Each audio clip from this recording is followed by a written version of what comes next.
So where it is, when you come out of town, the sand caves are right here by this turnoff. Okay. And there you park there, and it's a short walk around the corner. MOQUI Cave is just a little bit further up. Yeah, because what I do is I look for accessibility. Yeah. So even if it's like, you know, it's like an easy thing, somebody with a prosthetic or someone that kind of wants to wind down after a hike or do like a warm up. So I always kind of look for the other stuff too. Okay. And just kind of go out there and just check it out for a minute. So, okay, yeah, I mean, I may not do it, but at least it's on the list if I want to. Okay. So. Yep. Right before the Route 9 turnoff, right before that Route 9 turnoff, there's a little parking area, and there's no sign, so sometimes it's easy to miss, but not to worry, because you just come up to the Route 9 and turn around. The distance between the two is like from here to the gas station. Okay. So as soon as you turn around, you'll be able to see where the pull-off is. Okay, cool. Okay, the first stop, which I'm not going to go down because I think the dirt road is too washboardy. I'm kind of done with dirt roads after the wave. But this is the old Pariah. It's 4 miles. I could ride my bike, but I can't get my bike out of the van. Anyway, it's 4 miles down there. Now the road doesn't look too bad, but yeah, it's like an old movie set. You can also hike, you know, about, I don't know, 10 miles, you know, lots of long, like through hikes. And it's one of the earliest Mormon settlements as well. There's Prudence. So let's walk back and take a look at this monolith over here. So Pariah, I don't know if it was Pariah. In 1865, Peter Schurz made a first settlement in this area. Other pioneers followed but were forced to vacate because of Indian raids. The town was resettled upstream in 1870. Church and school buildings were erected under the direction of William Meeks, presiding elder of the Church of Jesus Christ of Latter-day Saints, Mormons. Post office was established prior to 1893. Considerable progress was made in farming and stock raising until repeated floods destroyed the property, forcing inhabitants to leave. So I guess there is a town down there. I'm going to skip it though, because I'm going to go on to the next place. But if you want to check it out, if I was able to get my bike out, I would park and go ride my bike down there, the 4 miles. It's already getting kind of toasty. It's only like 8:30 in the morning. I lost an hour now that I'm in Utah. So let me continue on to the next spot, because I do have hikes today. And I've got about 5 hours of total driving. And then I'm going to go to the Kanab library. Alrighty, I'm back in Kanab. And that was an easy hour drive. So now I'm going to the sand caves, which the visitor center was like, well, when you've been to everything else, sand caves are like, nah. But I like to go to everything I can, because I do like to research for people that maybe can't go to the other stuff I go to, and they want to go to something a little bit quicker, easier. So that's why I look into that. So let me go, I think I turn right up here. Yeah, it's like, Kanab's a pretty built up town, but there's like no Starbucks. And, you know, there's a library, but there's no like coffee shops where you can sit on your computer. So if you're looking to do your work, and you know, if you're a digital nomad and that kind of stuff, then Kanab's a little bit more difficult if you don't have Starlink, but I do need to get Starlink. That is my next goal. I am at the Sand Caves parking. It is so beautiful. What a lucky day that I have. Another beautiful, gorgeous day over here. So I'm going to park in the sun, which is not difficult. And I always back in because it's easier to get out if someone's next to me. So anyway, I'm going to go check out the sand caves. It's a pretty easy little walk up there, but I'll put a hat on and I'll put my hiking boots on. Yeah, so after this I go to, I think, MOQUI Cave, which opens at 10. This is 1.2 miles, so it shouldn't take me very long to go up there and back, probably maybe 30-40 minutes. So there's the trash guy cleaning trash. keeping everything clean, because the humans are like, the whole leave no trace, like trash right here. Yeah, don't do that. Don't trash, okay? All right, there's me in my hat. Oh, it's toasty. It was 46 degrees this morning and it's still cold, but the sun is beaten down, because I think we're at like, I don't know, where are we at? What's my altimeter? We are at 5,209 feet. Okay, so I'm just gonna follow all trails. It's kind of pretty simple, out and back. Okay, cool. Yeah, I think it's worth it. Anything to stretch your legs. And this is on the way to Zion and Bryce. So it's only 27 miles to Zion from here. Okay, let me get a picture of this little hiking sign. Thank you, trash can guy. And let's go.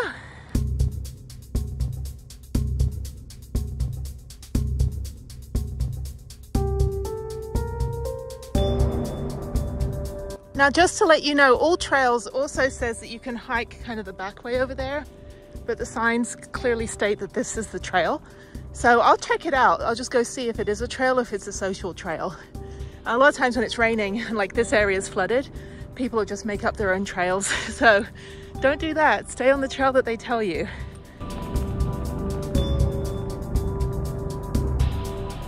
I'm at the top of the trail and I don't know where I'm supposed to go next if I go up.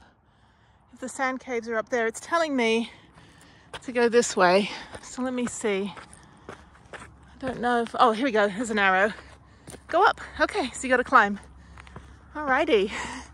Thank you, whoever drew on the rock. You're very helpful. So yeah, you got to climb up here. So wear your grippy shoes. I have my grippy shoes on. Okay, up we go. Oh, there's the caves. Okay. Oh, cool. Okay, so I got to go up. Seriously, people writing in the rock. There's Jesus. There's a pentagram. Really, Thomas and Ashley? Nobody cares about your engagement. Anyway, yes, this is great. So I'm gonna go over sand caves over there. There's some other people hiking, but as far as I know, I'm the only one here right now. So you just walk along the ridge line. I guess I go down here and walk. Yeah, it's not very slippery, but do wear your grippy shoes and just be careful because there's a lot of gravel on the edge. You don't want to slip. Okay, so, okay, I think I just go up here. All right, no points of contact. Yeah, you're walking sideways. I had good practice hiking the wave yesterday. But yeah, just be really careful. It's very steep. I'm not sure if it's kid friendly. Probably is. I mean, kids are pretty resilient. We climb on everything. Okay, cool. All right.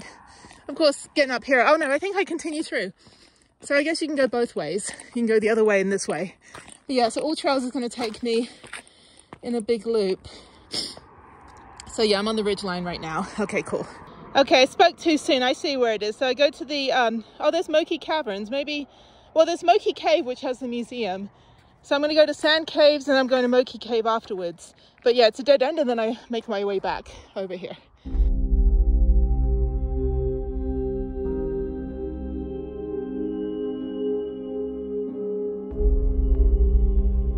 Okay, here we are at the Sand Caves. So I'm gonna go hike in. I also need a shower. I would like to find a shower today as well. That would be great.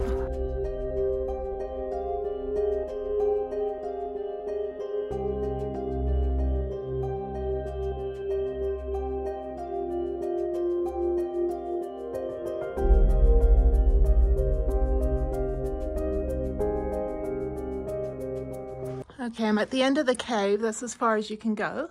That's cool. Except for everybody writing their names on it. Seriously. Oh, that's a little bit disappointing. Okay, so there's people's footprints on the edge. There's a couple that has a service dog, but it's not a service dog. It was barking and jumping around. I'm like, and it's labeled a service dog. I'm like, that's not a service dog, ma'am. Oh, it's so irritating because it affects people that actually have service dogs, but they're like, oh, it's in training. I'm like, okay, but don't label it a service dog. Like if it's going to be barking, even service dogs in training. I don't know. So it's millennials with their fake emotional service animals. Oh my God. It's so frustrating because people that actually do have extensions of their body, which have service dogs, they can't go places because people bring their pets. And they do it because, you know, obviously you can't leave your dog in the car, but you still shouldn't be bringing your dog in places that pets are not allowed.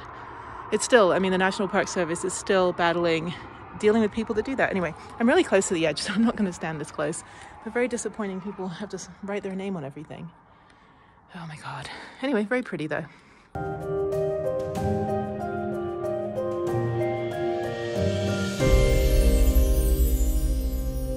Okay, now I'm going to hike back and go over to the MOQUI Caves Museum. And what else am I doing today? Belly of the Dragon. That's another one I'm doing. The back trail is a trail, so that's fine. So I'm going to take this one back instead of going on the other one, which goes through all these like sharp brambles.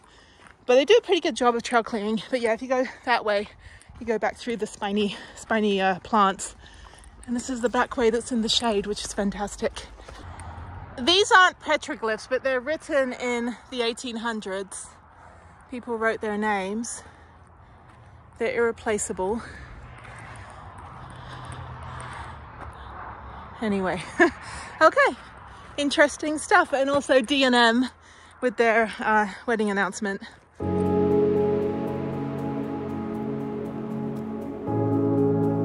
My next stop is the MOQUI cave, and then after this, Belly the Dragon. So I'm just wearing running shoes. I figured this is more of like a museum, and dogs on leashes. And yeah, okay, cool. All right, they literally built inside the cave. A lot of caves out here, probably because it's so hot that it is pretty cool in the caves. But this is good. And they're sweeping. These pictures show what the MOQUI cave looked like back in 1951. Okay. When a man named Garth Chamberlain purchased this cave. So we are currently inside of a naturally formed sandstone cave. That was once the dance hall where bands would play music every weekend. And in the room directly behind me, this room was the bar. Oh. Now when you go inside, you'll notice that the bar and stools are still there. They are the originals from the 50s. So this is the original bar. That's really cool. These are the original bar stools. And that's the guy that opened the first bar in Utah. For all the, like John Wayne, Ronald Reagan, all of the movie stars from the 50s that would film the movies, there were two complaints. And the first one was that there was nowhere to cool down. And the second was that there was nowhere to get a cold beer. So he opened this bar. And then eventually, after about 25 years, he ended up turning it into a museum, which is why it exists today. But that's really cool. Who knew? But yeah, so, okay, great.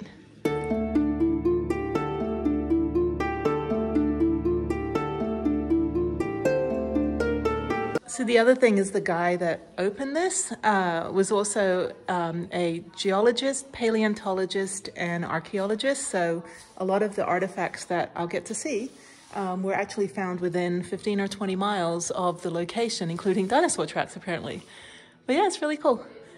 And yeah, I love this stuff. Like all the, you know, all the movie stars that came out here. And that's why I'm going to go over to that little Hollywood museum as well. So you can see all the, little bit about the movie sets. But there are hundreds and hundreds of movies filmed in the 50s and 60s out in this area. But also Marfa, Texas, down in that area also had filming as well. Especially like James Dean and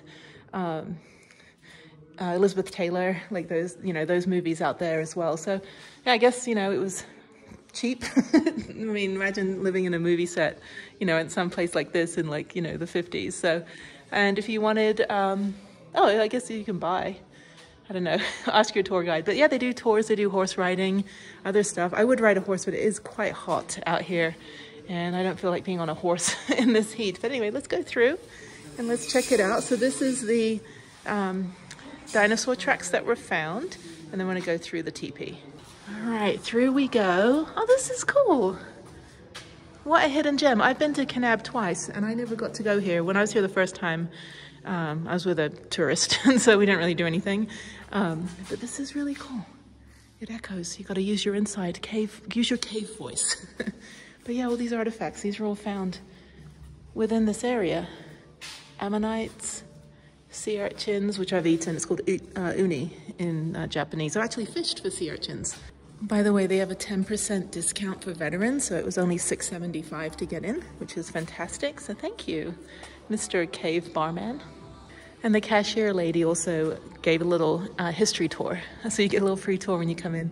And this is the original dance hall. That's what it was. That's what she was saying. Through the teepee, this is the original dance hall next to the bar that was open in the 50s. Okay, walking through, there's all this money that they found as well. And now we get into all of the different rocks. It's really, really pretty. And then different things over here. Man with black eyes smoking a cigar. Oh, okay, these look like things. We've got a beaver, a pair of moccasins, sliced ham, that's funny, fairy crosses, raw minerals. Notice the convict in his striped suit, petrified wood buffalo. That's funny. It's like things that look like things. The talking rocks. And then we've got a turquoise lined cougar skull. The face of the Kachina sun god. Oh, that's really cool. A llama. Polar bear and dead man. Christmas stocking. And the bottom half.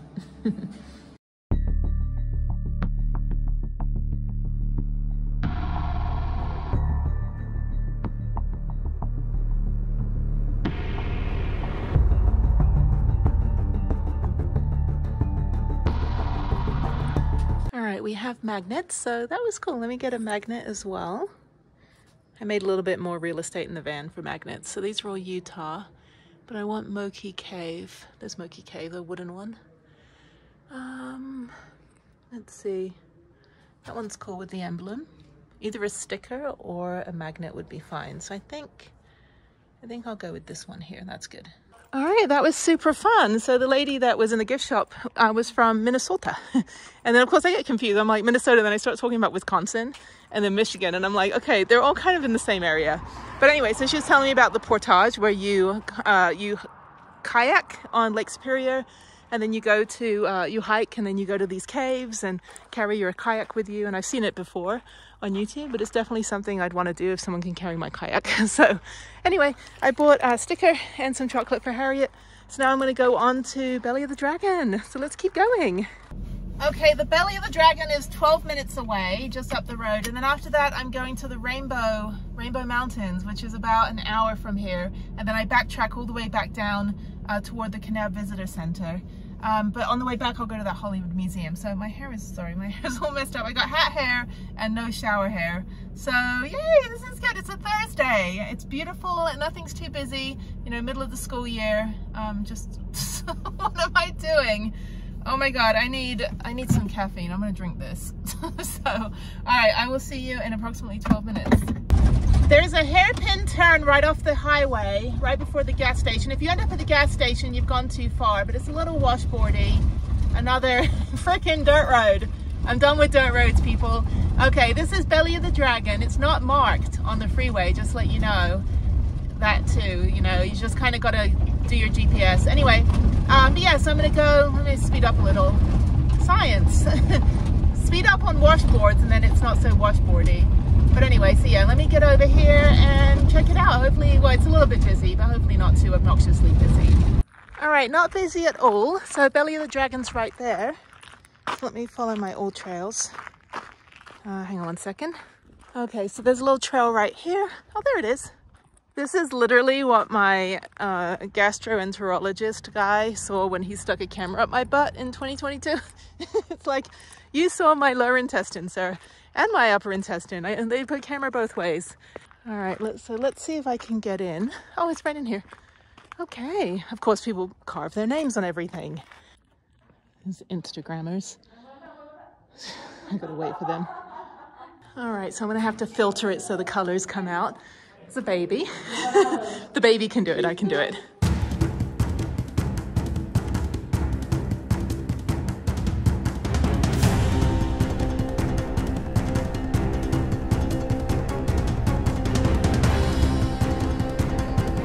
All right, I'm in the Belly of the Dragon. This is really cool.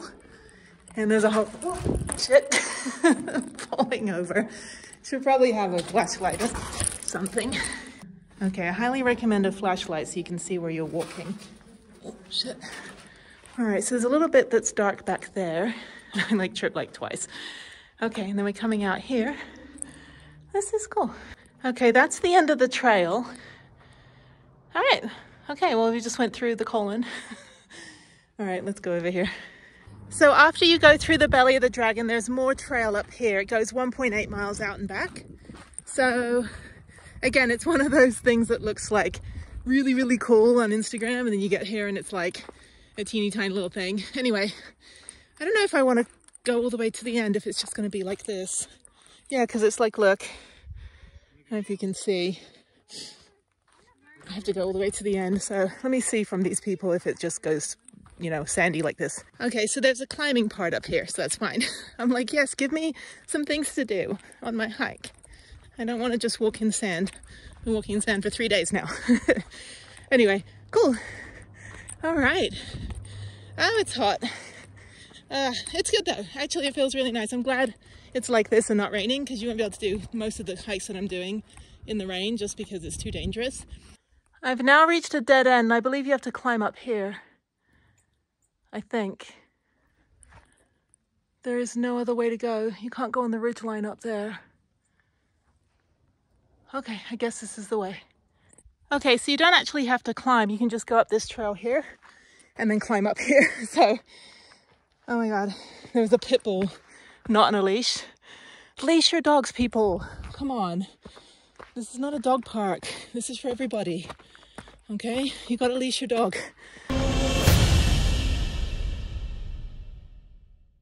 All right, so going through, you just kind of follow the trail here and up here. So now I'm about halfway. So not far, 1.8 miles out and back. So you're looking at probably less than a mile. Yeah, if I do my math correctly, less than a mile to the end. There should be something else back here. I hope that little climb wasn't the only thing that's exciting. And then back through these dead shrubbery that stab you when you walk by. This is by no means the prettiest hike, but it is a good workout. So I'm going to turn around a little bit early and go back. I've been hiking for not even a mile, but yeah, I'm going to go back because it's getting hot and I want to get on the road to Rainbow Mountain. So, okay, cool. Yeah, there's no one back here. Everyone just kind of does the belly of the dragon and then leaves. But I had some person take my photo, set it up for them, put it horizontal, and then she goes and turns it vertical. I'm like, nope, it's got to be horizontal. Don't zoom, because if you do high resolution, which is when you use 0.5, I was trained as a photographer in college, right? So the higher resolution the photo, the better it is for me to edit, you know, in post. And so when you zoom in, you lose resolution, and it actually ends up being blurry and low light. And so when I looked at my photo, I was like, well, crap. It's not even what I asked her to do. So I have to go back and get someone else to take a picture of me. But you can see, if I go back here, so yeah, so this picture I took, selfie, which is fine. I kind of, you know, get the essence of it. And then this is the picture she took, where I was like, I don't want it zoomed in, and I don't want it, look at the colors are all screwed up. So anyway, please don't do that. If someone hands you their camera and like says, take it this way, don't be all like, oh, I'm going to be all, you know, professional photographer. It's like, no. So, I mean, being a solo traveler, I kind of have to rely on the assistance of other people. But again, if someone hands you a camera and says, here's the shot horizontal, you know, it's sometimes you only get one chance if it's crowded. Just, you know, do them a favor and just snap the picture. Don't try to like change it and move it around. Anyway, so I'm going to go back, see if someone else will take my photo. And anyway, but thank you for not doing what I told. So anyway, it used to be back in the day when I was doing film photography, I would hand my big ass camera to complete strangers to take my photo, you know, 20 years ago when I was traveling through all those other countries. And sometimes when I was in China at the Great Panda, was it the Giant Panda Sanctuary in Chengdu, which was amazing. I got to see a newborn baby panda. Oh my God, it was so cute. It looked like a gummy bear. But anyway, so this German guy next to me was like, hey, can I borrow your lens? And I was like, sure. So I just took my lens off and handed it to him. You know, it's kind of like, can I use your toothbrush? Anyway, so, the days of being a travel photographer. But yeah, so now I got to walk all the way back, about 20 minutes, and go get someone else to take my photo. So anyway, yeah, I mean, this is a fine hike, I guess, but you're walking in sand, and there's really not much to see out here. So, but yeah, I mean, if you want to just go for an extra stroll for 2 miles, you know, you can do this. All right, I'm back at the belly. I don't know if this is the anus or the ilium. Who knows? I need my light so I don't trip over my face again.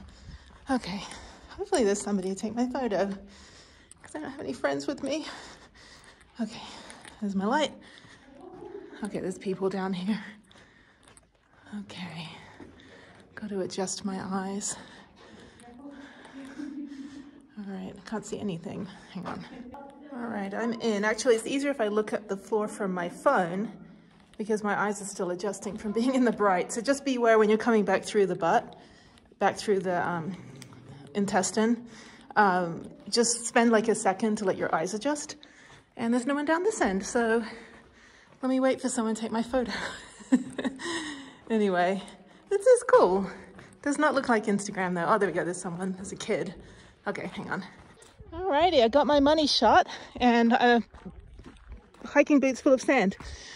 I'm done. Let's go for an hour-and-a-half drive and listen to some radio or music, relax, get something to eat, and then go to Rainbow Mountain. That is great. So what I used to do when I first started van life is that I used to drive in the middle of the day and then always do like my morning hike and my afternoon activity. So I'm kind of doing the same now. So, okay, cool. All right, I'm looking for BLM and it's up here, but I don't think I want to go up a sandy road. I don't know, we'll see. 2 minutes, 0.8 miles.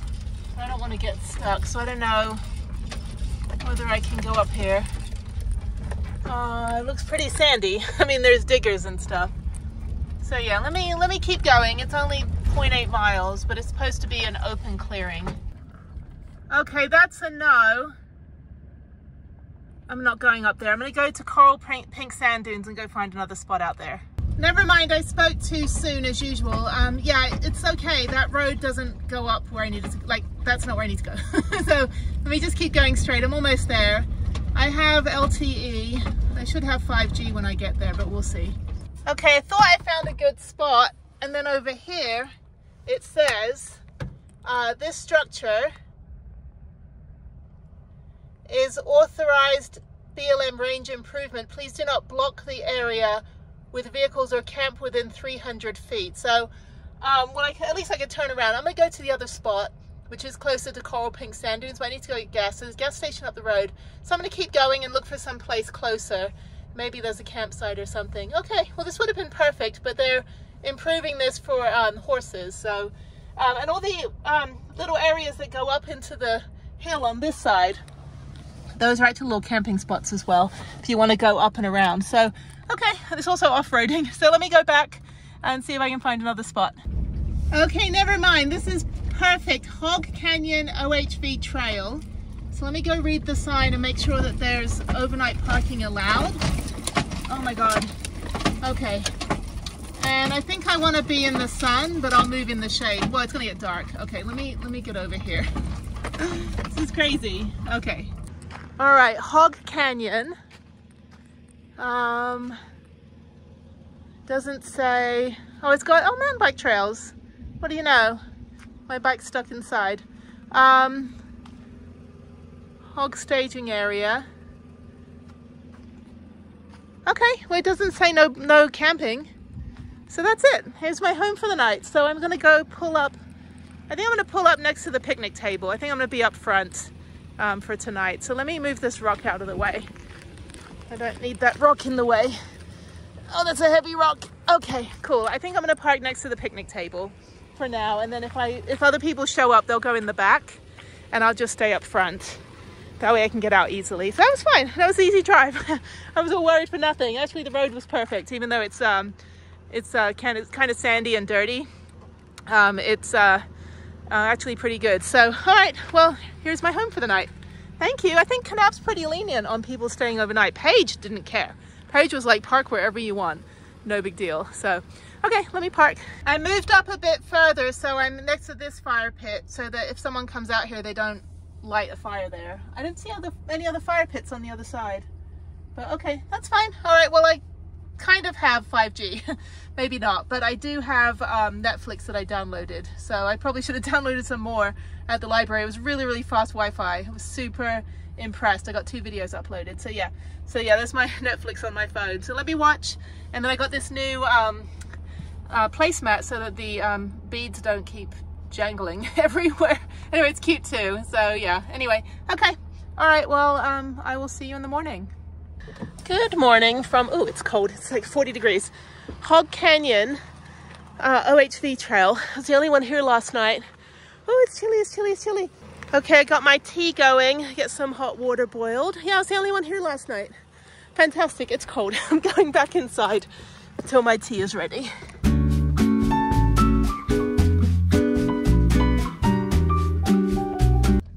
Hog Canyon and BLM State Parks. You were awesome. All right, let's go back on this road. I tell you, Gorilla Glue and duct tape need to be sponsoring this channel ASAP. I am living proof that you can build a van and drive 100,000 miles through this country and down a ton of sketchy roads like this, and your van does not fall apart. So, I mean, mind you, I've had a cracked alternator and no flat tires yet, but I have had a couple other like structural issues that have to do with the actual van itself, but everything on the inside has stayed where it's supposed to be for the last 3 years. So anyway, okay, down this road, actually this road isn't too bad, but there are a lot of pull-offs to my left where you can park for the night. There's also It's OHV trail, so off-highway vehicle. So yeah, you can just kind of whiz around in your little ATV. Excuse me. And there's another van down there. There's somebody else. I have a neighbor. I wonder if they came by last night.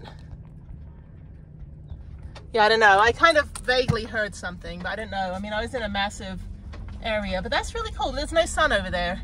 So yay for where I parked. Yeah, I mean, this is great. Kanab and Page, very, very, very van life friendly, which is how it should be. Moab, take a lesson from Page and Kanab.